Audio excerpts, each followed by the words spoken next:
काकाला कपडे घ्यायचं होतं तर आम्ही आलेलो होतो फुलपाड्यात कपडे घ्यायसाठी.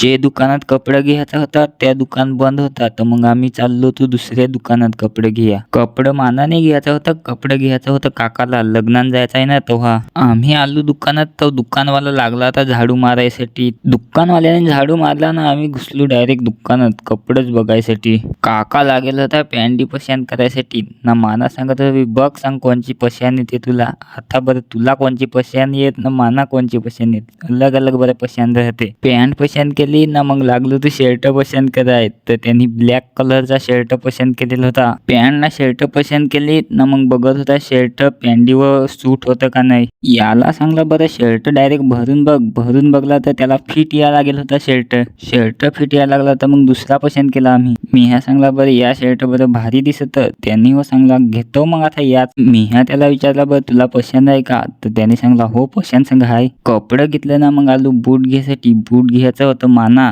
कारण की मानावर जायचा होता आज लग्नात. माझ्या लग्नात जायचं नक्की नाही मिळत, तरी पण बरं घेतो तुम्हाला दाखवतो मंगा कसं हाणते बूट माझं.